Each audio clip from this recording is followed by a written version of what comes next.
ಅನ್ನೋರು ಇಲ್ಲ. ಅಕಸ್ಮಾತ್ ಯಾರೋ ಒಬ್ರು ನಾವ್ ಯಾರನ್ನ ಒಂದ್ ಮಾತು ಅಂದ್ರು ವಿಗ್ರಹ ಕೊಡ್ಸಕ್ಕೆ ಜನ ನಡೆಯುತ್ತಾರೆ. ಕಾಶಿಯಿಂದ ಬೇಕಾದ್ರೆ ಒಳ್ಳೆ ಬಾಣ್ಲಿಂಗ ತಂದು, ಯಾಕಂದ್ರೆ ಇಲ್ಲಿ ನಮ್ದು ಅಗ್ನಿರಸ ಸಿದ್ದೇಶ್ವರ ಇರೋದು, ಪ್ಲಸ್ ಬೇತಾಳ ಗಣ ಕೌಲು ಕಾಯ್ತಿರ್ತಕ್ಕಂಥ ಕ್ಷೇತ್ರ ಇದು. ಅದಕ್ಕೆ ನಮ್ಮ ಉದ್ದಾನ ಬುದ್ಧಿಯವರಿಗೆ ಇಲ್ಲಿ ಬೇತಾಳ ಸಿದ್ಧಿಯಾಗಿ ಆ ಬೇತಾಳ ಕೆಲಸ ಕೊಟ್ಟಾಗ ಅದಕ್ಕೆ ಹೇಳ್ತಾರೆ, ನಿನ್ನ ಒಂದ್ ಕೆಲಸ ಹೆಂಗೆ ಸೂರ್ಯಚಂದ್ರ ಇರೋವರೆಗೂ ಅಗ್ನಿ ಆರಬಾರ್ದು ಅಂತ. ಅದಕ್ಕೆ ಸಿದ್ಧಗಂಗಾ ಮಠದಲ್ಲಿ ಇವತ್ತು ಅಗ್ನಿ ಆರಲ್ಲ.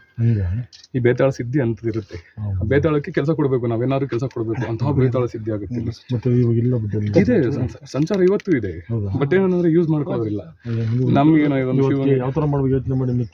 ಖಂಡಿತ ನೀವೇನಾದ್ರು ಒಂದು ಇದು ಮಾಡಿದ್ರೆ ನಮ್ಮ ಮೇನ್ ರಸಸಿದ್ದೇಶ್ವರನ ಮತ್ತೆ ದೇವಿನ ಇದು ಮಾಡ್ಬಿಟ್ರೆ, ಯಾಕಂದ್ರೆ ಇಲ್ಲಿಗೆ ತಿರುವಣ್ಣಾಮಲೈ ಸಿದ್ಧರ ಸಂಚಾರ, ದೊಡ್ಡ ಸಿದ್ಧರ ಸಿದ್ಧರ ಸಂಚಾರ ಬಹಳ ಅದ್ಭುತವಾಗಿದೆ. ಇಲ್ಲಿ ನಮ್ಗೆ ಅದೊಂದು ಸಿಕ್ಕಿದ ಪುಣ್ಯ, ಅದು ಬಳಕೊಂಡ್ವಿ. ನಮ್ಮ ಒಂದು ಶಿವಗಂಗೆಯಲ್ಲಿ ನಾವು ಇದ್ದು, ನಾವು ಇಲ್ಲಿ ಏನು ಸಿದ್ಧಿ ನಮ್ಮ ಲೋಕಲ್ ಏನಿದೆ ಇಲ್ಲಿಗಿನ್ನ ನಾವ್ ಏನೆಲ್ಲ ಉಳಿಕೊಂಡು ಹೋಗ್ಬೇಕಾಗಿಲ್ಲ, ಎಲ್ಲ ಇಲ್ಲ. ಹಾಗಾಗಿ ಆಶೀರ್ವಾದ ನಮ್ಗೆ ದರ್ಶನ ಮಾಡಿದ್ ನಮ್ಮ ಭಾಗ್ಯ. ಒಳ್ಳೆದಾಗ್ಲಿ, ಆಂಜನೇಯ ಮಾಡ್ಲಿ. ಸರು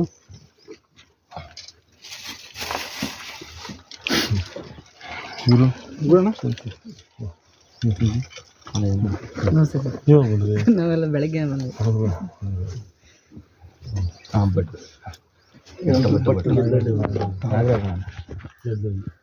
ಗೊತ್ತಿರುತ್ತೆ, ಬಟ್ ಅಷ್ಟಾಗಿ ಅಬ್ಸರ್ವ್ ಮಾಡಿರಲ್ಲ.